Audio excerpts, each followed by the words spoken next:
السلام علیکم ورحمۃ اللہ وبرکاتہ۔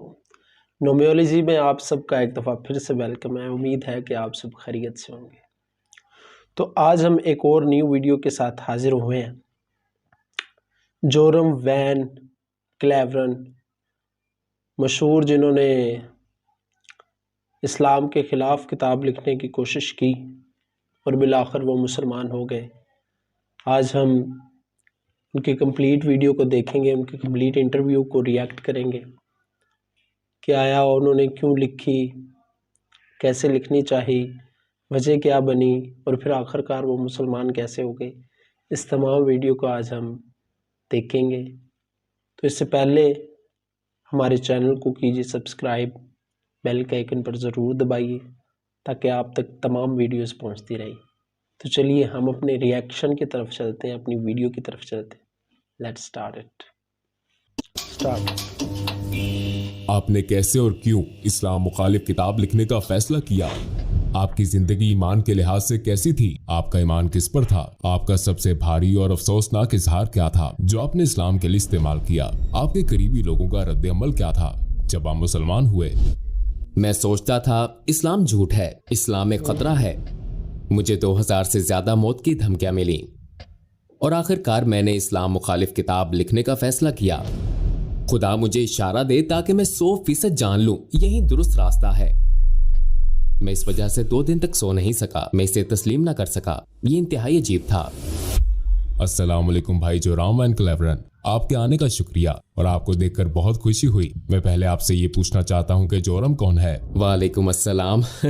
مجھے بلانے کا بہت شکریہ، یہاں آنا میرے لیے بہت عزت کی بات ہے۔ جورم وین کلیورن 23 جنوری 1979 کو ایمسٹرڈیم میں ایک عام سے گھرانے میں پیدا ہوا جس میں باپ، ماں، بھائی، چھوٹی بہن اور ایک بلی تھی۔ ایمسٹرڈیم میں ایک پروٹسٹنٹ گھرانے میں پلا بڑھا۔ ہائی اسکول سے فراغت کے بعد میں نے کمپیریٹیو ریلیجن پڑھا۔ میں چند سال ایک استاد رہا ہالینڈ میں، اور خصوصاً میری زندگی میں بہت سی چیزیں تھیں۔ جب میں ایک عمومی نظر ڈالتا ہوں اور جب اسلام کی بات آئی تو میں سیاسی طور پر فریڈم پارٹی کی طرف سے سرگرم ہو گیا۔ میں پارلیمنٹ کا ممبر بنا اور بالآخر میں نے ایک اسلام مخالف کتاب لکھنے کا فیصلہ کیا۔ اس کا آغاز ایک اسلام مخالف کتاب سے ہوا، پھر یہ خدا کی تلاش میں بدلی اور اختتام میرے مسلمان ہونے پر ہوا۔ آپ کی زندگی ایمان کے لحاظ سے کیسی تھی؟ آپ کا کس پر ایمان تھا؟ مسلمان ہونے سے پہلے میں اصلاحی چرچ سے ایک پروٹسٹنٹ عیسائی تھا۔ ہم بائبل پڑھتے تھے، ہم سب کے نام بائبل سے تھے، ہم سب کا بپتسمہ ہوا تھا، ہم چرچ جاتے تھے وغیرہ وغیرہ، یعنی ہم اس لحاظ سے کافی حد تک عیسائی تھے۔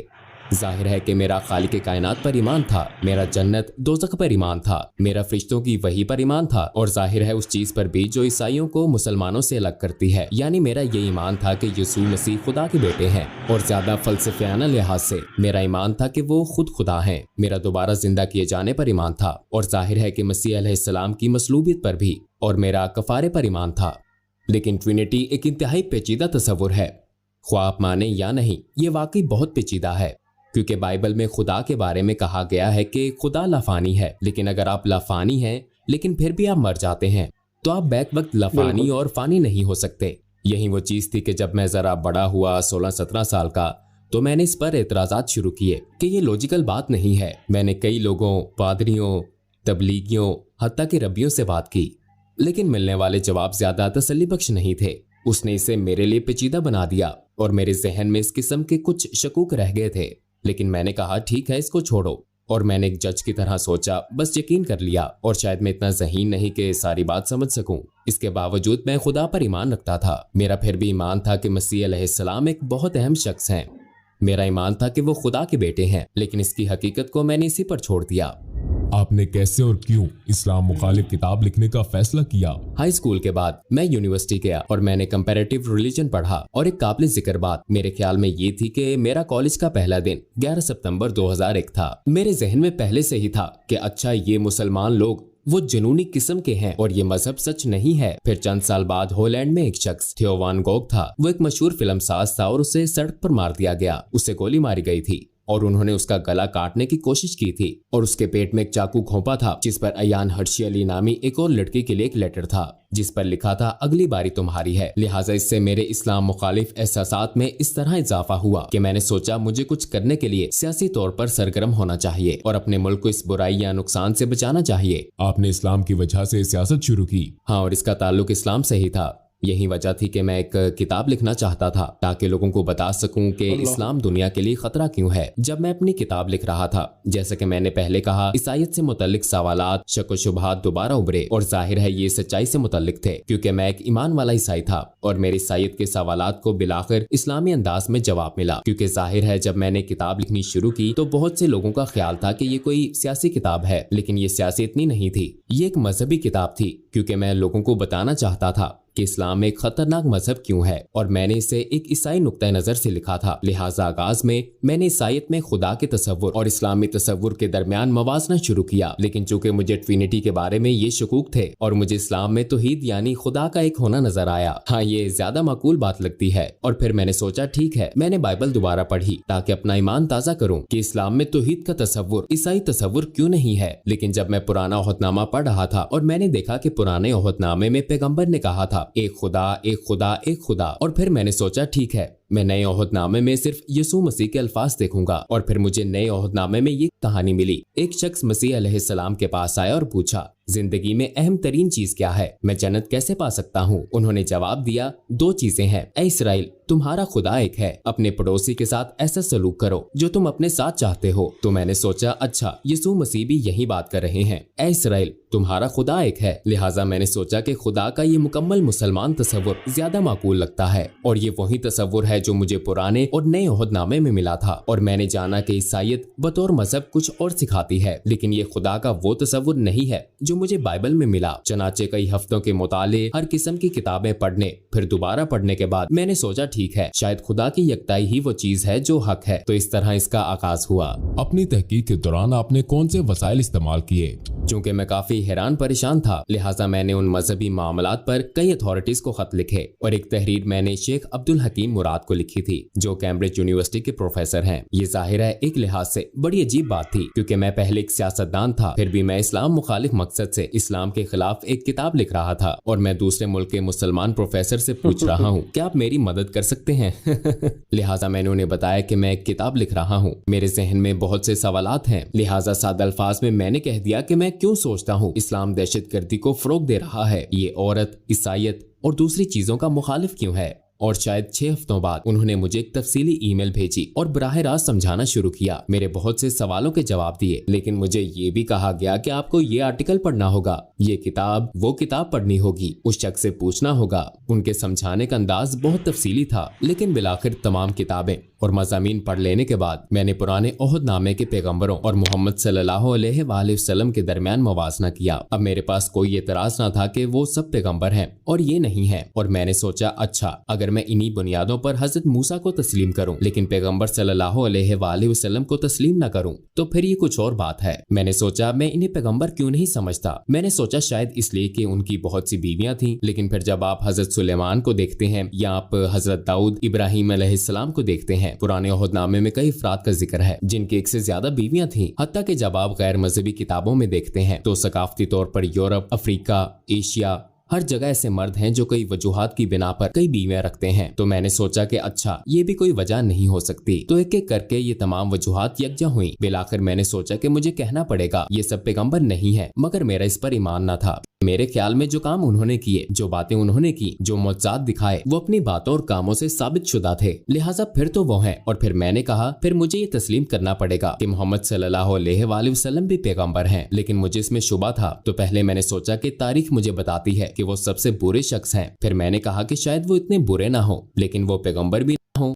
آخر مجھے یہ شبہ ہونے لگا کہ وہ پیغمبر ہی ہیں۔ ہاں اسی بات نے مجھے ایک بار پھر کئی کتابیں پڑھنے پر مجبور کیا، اور ایک بات جو میرے خیال میں عبدالحکیم مراد کے بارے میں بہت دانشمندانہ تھی وہ یہ تھی کہ انہوں نے کہا تم اسلام مخالف دلائل پر جو کتابیں پڑھتے ہو وہ غیر مسلموں نے لکھی ہیں، اگر تم عیسائیت کے بارے میں مزید جاننا چاہتے ہو تو ملحدوں کی کتابیں نہ پڑھو بلکہ عیسائیوں کی لکھی کتابیں پڑھنا شروع کرو، وہ اس پر کیوں ایمان رکھتے ہیں उनके दलाइल क्या हैं। लिहाजा इस्लाम के हवाले से भी तुम्हें यही करना चाहिए। इस्लामी असातिज़ा, इस्लामी उलमा वगैरह की लिखी हुई किताबें पढ़ना शुरू करो और फिर एक ही मौजू पर मुसलमान और गैर मुस्लिम मुसन्निफीन की किताबों का मुवाजना करके तुम देख सकते हो कि कहाँ उन्होंने गलत मोड़ लिया, कहाँ अल्फाज का गलत अंदाज में तर्जुमा किया। बास मर्तबा गैर दानिस्ता तौर पर वो नहीं जानते कि कहाँ चीजें शामिल हुई, कहाँ खारिज हुई। लिहाजा बिलाखिर आपको एक नया मजहब तश्कील पाता हुआ नजर आता है सिर्फ इन्हीं तमाम बातों की वजह से। और मैंने यही किया। मैंने पैगंबर सल्लल्लाहु अलैहि वसल्लम की जिंदगी पर भी यही किया। मैंने मार्टिन लिंक्स की किताब पढ़ी, the life of the profit, जो मोहम्मद सल्लल्लाहु अलैहि वसल्लम के इब्तदाई माखज़ पर मबनी थी। और जाहिर है ये एक नो मुस्लिम ने लिखी थी। और उसके दलाइल देने का अंदाज, उसके बताने का, लिखने का अंदाज मुझे बहुत पसंद आया, क्योंकि ये सकाफती मुमासलत थी। मसलन मैं किसी मखसूस मौजू वगैरह पर कैसे जाऊं, और पहली मर्तबा मैंने उन्हें देखा एक जंगजू के रूप में नहीं, क्योंकि मेरे जहन में उनकी यही तस्वीर थी, बल्कि मैंने उन्हें एक बाप के रूप में देखा और उन्हें एक दोस्त, एक उस्ताद और दीगर कई रूप में देखा। और हाँ, तब मैंने उस शख्स को अपने किरदार में देखा और मैंने कहा मैं बहुत कुछ कह सकता हूँ, लेकिन ये नहीं कह सकते वो अच्छे इंसान नहीं है। चनाचे उनके किरदार ने मुझे मजीद पढ़ने और मजीद जानने पर उकसाया। अपनी तहकीक के दौरान आपको किस चीज ने सबसे ज्यादा हैरान किया? हिंदा से मुतल्लिक कहानी ने कुछ ऐसा था जैसे कोई स्विच हो, जैसे मुझे बदलना होगा। और इसकी वजह ये थी कि मैंने सोचा हिंदा वो एक दुश्मन अबू सुफियान की बीवी थी और एक तरह से उसने नबी के महबूब चचा हमजा रजी अल्लाह अन्हु को कत्ल करने के लिए रकम दी थी। और मैदान जंग में ऐसा हुआ वो शहीद हो गए, हत्ता कि उन्होंने उनकी लाश के कान नाक काटकर हर जगह घुमाए और लाश की बेहुरमती की। बिलाशुबा पैगंबर सल्लल्लाहु अलैहि वसल्लम इस वाक़े से बहुत गमगीन थे और फिर कई साल बाद वो ताकतवर हो गए। वो मक्का में बरसरे इक़्तिदार आ गए और फिर वहाँ हिंदा मौजूद थी और मैं ये किताब में पढ़ रहा था और मैंने सोचा कि अच्छा अब इसे मसलूब किया जाएगा, इसके हाथ काटे जाएंगे या कोई और सजा दी जाएगी। लेकिन उन्होंने कहा अभी मैं इसकी शक्ल नहीं देख सकता, लेकिन सबको माफ कर दिया गया है और अगर तुम यही मुसलमानों के साथ रहना चाहती हो तो ऐसा मुमकिन है और अगर नहीं तो जा सकती हो। लेकिन अब खून रेजी खत्म हो चुकी है और मैंने सोचा कि उसे माफ कर दिया गया। अगर आप अपने रिश्तेदार के कातिल को माफ कर सकते हैं, खसूसन अपने महबूब चचा के कातिल को जिसने लोगों के सामने उनके जिस्मानी अज़ा की नुमाइश की हो आपकी और आपके नजरिए की तहकीर के लिए, तो इसका मतलब है कि आपका किरदार बहुत अजीम है। ये बहुत बड़ी खूबी है, ऐसी खूबी जो बहुत नायाब है और उन्होंने यही किया। तो मैंने सोचा हाँ वाकई वो बहुत खास इंसान थे। और ये जानने के बाद मैंने सोचा मेरे पास उनके पैगंबर होने के दलाइल हैं, उनका किरदार और दीगर लोगों के साथ उनका सलूक मेरे सामने है। मैंने देखा कि उन्होंने अपने दुश्मनों के साथ कैसा सलूक किया। मेरे ख्याल में वो पैगंबर हैं। लेकिन फिर मैंने सोचा ओ ये तो बहुत खौफनाक बात है, क्योंकि मैं पहले से ही खुदा की वहदानियत को मानता हूँ और अब मैं मान रहा हूँ कि वो नबी हैं। अगर मैं आपको कहूँ कि खुदा एक ही है और मोहम्मद सल्लल्लाहु अलैहि वसल्लम उसके नबी हैं, ये तो तकरीबन शहादत हो गई। फिर मैंने सोचा चलो किताबें बंद करता हूँ, इसे रोकता हूँ, ये सब गलत सिमत में जा रहा है। और यकीनन मैंने जो पढ़ा या देखा और जो कुछ तजर्बा किया उसके बायस मैं अब पहले जैसा इस्लाम मुखालिफ नहीं रहा था। मैं आपको बताऊं कि ये सब एक तसव्वुराती कहानी की तरह लगता है, लेकिन आखिर में वाकई ऐसा हुआ। मेज पर ये सारी किताबें पढ़ी थी और जब मुझे एहसास हुआ कि हाँ ये एक तरह से शहादत है, तो मैंने कहा अच्छा मैं सारी किताबें रख देता हूँ। और मैंने किताबें ऊंची शेल्फ पर रख दी, लेकिन किताबें इतनी ज्यादा थी कि बहुत सी शेल्फ से नीचे गिर गईं और शेल्फ से गिरने वाली किताबों में कुरान भी था। और जब मैंने इसे उठाया तो मेरा हाथ सूरा 22 आयत 46 पर था, जहाँ लिखा था आंखें अंधी नहीं होती बल्कि दिल अंधे हो जाते हैं। और मैंने सोचा मेरा वाकई यही मसला है, क्योंकि आंखें अंधी नहीं थी। मैं अपने हाथ से लिखा वाकई देख सकता था। किसी ने मुझे ये किताब लिखने पर मजबूर नहीं किया था, किसी ने नहीं कहा था कि तुम्हें ये लिखना है या वो लिखना है। मैंने खुद ही लिखना शुरू किया था और मैं इसे अपनी आंखों से देख सकता था। लेकिन मैं अब भी ये हकीकत तस्लीम ना कर सका जो मैंने कहा था कि वो पैगंबर हैं, खुदा एक है, मैं तस्लीम नहीं कर सका। तो मेरी आंखें नहीं बल्कि मेरा दिल अंधा था। मैं ये हकीकत तस्लीम ना कर सका, शायद अपने नफ्स या अना की वजह से इसे कबूल ना कर सका। और मैंने कहा ऐ खुदा, मुझे परवाह नहीं कि ये बाइबल का खुदा है या कुरान का, मुझे इशारा दे ताकि 100% दुरुस्त रास्ता जान लूं। फिर मैं सोने चला गया, लेकिन जब जागा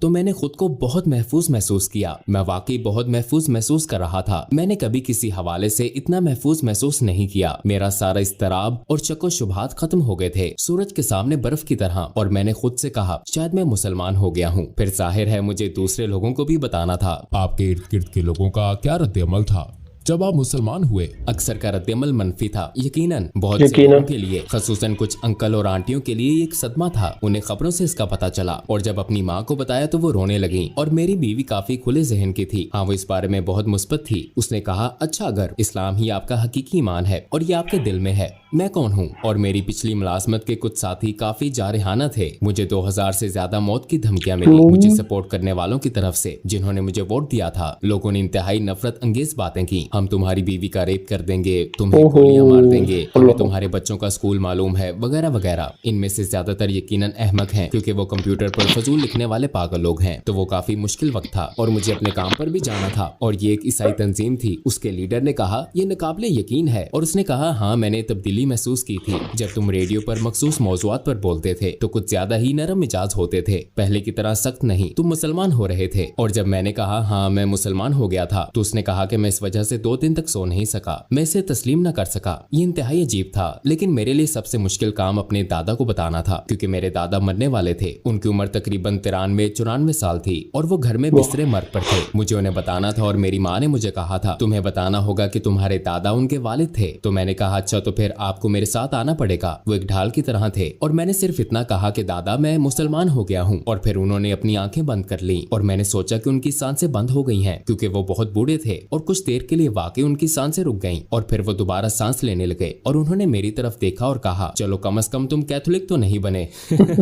तो ये बहुत मजाहिया बात थी।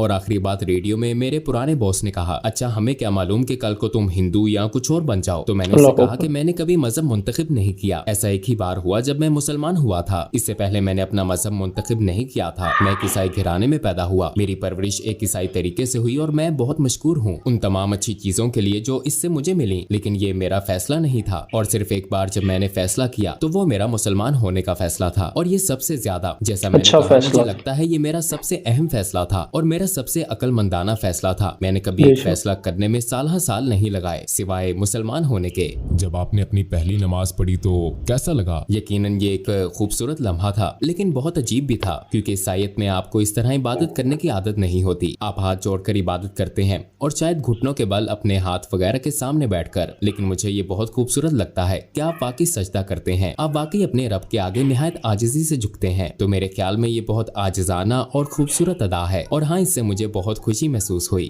आपको 3 सबसे बड़े किन चैलेंजेस का सामना हुआ जब आपने इस्लाम कबूल किया? यकीनन मुसलमान बनना एक बहुत बड़ा चैलेंज था क्योंकि मुझे अपने पूरे खानदान को भी बताना था और ये एक बहुत बड़ा चैलेंज था ये सोचना कि मुसलमान बनना बहुत मुश्किल होगा क्योंकि खुसूसन एक प्रोटेस्टेंट ईसाई के तौर पर मजहबी लिहाज से आपको बहुत ज्यादा चीजें नहीं करनी पड़ती, लेकिन बतौर मुसलमान अमली तौर पर दिन में 5 वक्त की नमाज जरूरी है, खाना एक खास तरीके से खाना जरूरी है, एक खास अंदाज से सोचना जरूरी है, आपके लिए हर लम्हा बेहतरीन रहना जरूरी है अपने खालिक से ताल्लुक के बायस और इस हकीकत की वजह से कि आपको दिन में 5 वक्त नमाज अदा करनी है। ये एक तरह से खालिक की मुस्तकिल याद दहानी है। तो ये आपको एक ईसाई के मुकाबले में इस हकीकत से कहीं ज्यादा आगाह रखता है कि आपका एक रब है। ये मेरा तजर्बा है और मैं सोचता ओ आज 5 वक्त की नमाज पढ़ना मैं नहीं कर सकता, मैं नहीं कर सकता, मुझे करना है। तो इस चीज ने सोच मुश्किल बना दी, लेकिन मेरे मुसलमान होने के बाद ये बिल्कुल मुश्किल नहीं था। क्या आप अपने बच्चों की परवरिश भी बतौर मुसलमान कर रहे हैं? आप यकीनन कोशिश करते हैं। मुझे पता नहीं कि आप एक मुसलमान की परवरिश कैसे करते हैं।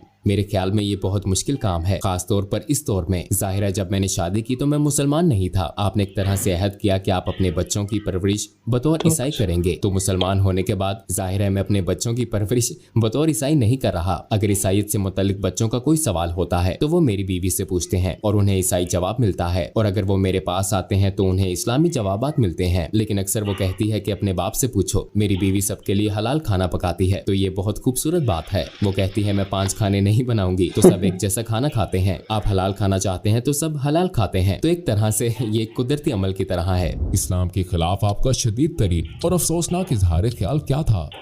मेरे ख्याल में इस्लाम एक झूठ है, क्योंकि ये बात मैं अक्सर कहता था इस्लाम झूठ है और कुरान जहर है। लेकिन जब मैं कहता था कि इस्लाम एक झूठ है तो इससे मेरी मुराद थी कि सारा मजहब और उससे मुंसलिक हर चीज। तो ये एक तरह से जहालत का आला तरीन दर्जा था।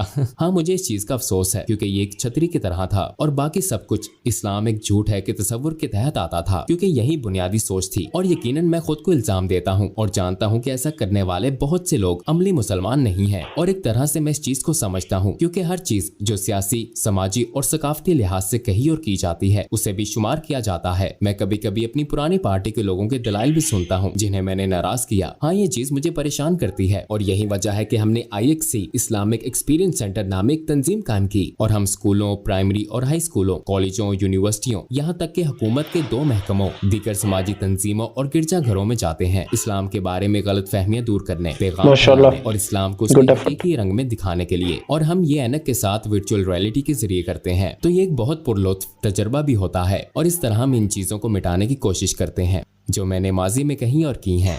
लोगों को इस्लाम के बारे में कैसे तहकीक करनी चाहिए? क्या आप सिर्फ गूगल सर्च का मशवरा देते हैं? नहीं, मैं यकीनन गूगल का मशवरा नहीं दूंगा। मैं कभी इसका मशवरा नहीं दूंगा। मैं कहूंगा कि कंप्यूटर बंद कर दो। नहीं, मेरे ख्याल में ये बहुत जरूरी है कि लोग किताबें पढ़ें, असली सफात वाली किताबें। मैं मशवरा दूंगा मार्टिन लिंक्स की किताब Muhammad his life based on the early sources पढ़ें। जिस किताब की मैंने पहले बात की थी, ये एक सब्ज किताब है और मैं समझता हूँ कि लोगों के लिए ये बहुत जरूरी है कि कुरान का खुद से गहरा मुतालिया ना करें, क्योंकि ये एक बहुत ही पेचीदा किताब है और अगर आपके पास ऐसा कोई नहीं जो आपको सिखा सके, खास तौर पर ज्यादातर लोग जो इस्लाम के बारे में कुछ नहीं जानते, रवानी से अरबी या क्लासिकी अरबी बोलने वाले नहीं होते, तो आप कुरान की तफसीर या तर्जुमा पढ़ते हैं और जाहिर है ज्यादातर ये मुसद्दिका नहीं होता। इसलिए मैं लोगों को सिर्फ सीरत का मुतालिया करने का मशवरा दूंगा। नबी के किरदार और जिंदगी का मुतालिया करें, क्योंकि रवायत भी हमें यही सिखाती है। उनकी जिंदगी कुरान थी, वो एक तरह से जिंदा कुरान थे। उनकी सुन्नत का मुतालिया करें और मेरे ख्याल में ये इस्लाम को दरियाफ्त करने का बेहतरीन तरीका है। और आखिर में आप क्या कहना चाहेंगे? मैं मुसलमान होने के बाद पहले से ज्यादा खुशखुरम हो गया हूँ, इसलिए मैं सबको मुसलमान होने की दावत देना चाहता हूँ, क्योंकि ये आपकी रूह और आपके दिल को खुशी और सुकून देता है। ये सच है, ये आपके दिलो जान से हम आहंग है। कम अज कम इसे इस्लामी नुक्ता नजर से देखें, सीरत नबी को पढ़ने की कोशिश करें, समझने की कोशिश करें कि मुसलमान किस बात पर ईमान रखते हैं, उनके रवैयों से कताए नजर, क्योंकि मुझ समेत बहुत से मुसलमान हैं जो मुसलमानों की तरह नहीं रहते। मैं हमेशा एक मुसलमान की तरह नहीं रहता, हालांकि रहना चाहिए मुझे भी और बाकी सबको भी, लेकिन आप तमाम मिसालों से बड़ी नबी सल्लल्लाहु अलैहि वसल्लम की मिसाल को देखें और अगर आप उनकी जिंदगी का मुतालिया करें तो शायद आपको रहनुमाई मिल जाए, ये आपको सच की तरफ ले जाती है। माशाअल्लाह, सुभान अल्लाह। जेरोम वैन क्लेरवेन जो कि ईसाई थे, उन्होंने दीन इस्लाम को कबूल किया, अल्लाह के रास्ते को कबूल किया। जो मुसलमान नहीं थे पहले, इस्लाम के ख़िलाफ़ किताब लिखने निकले थे और ख़ुद ही मुसलमान हो गए। माशाअल्लाह, कितनी खूबसूरत बात, कितना खूबसूरत वाक़या है ये। अल्लाह ताला हम मुसलमानों को सही रास्ते पर चलने की तौफीक दे, हमें एक सीधा, सच्चा और सही रास्ता दिखाए। इस्लाम एक सीधा और सच्चा रास्ता है। उम्मीद है हम बतौर मुसलमान इस रास्ते पर कायम रहने की कोशिश करेंगे। आज की वीडियो उम्मीद है आपको अच्छी लगी होगी। ऐसी ही वीडियोस देखने के लिए मेरे इस चैनल को सब्सक्राइब कीजिए, बेल के आइकन पर ज़रूर दबाइए ताकि तमाम वीडियोस आप तक पहुंचती रहे। अगली वीडियो तक मुझे दीजिए इजाज़त। अल्लाह हामी और नासिर हो।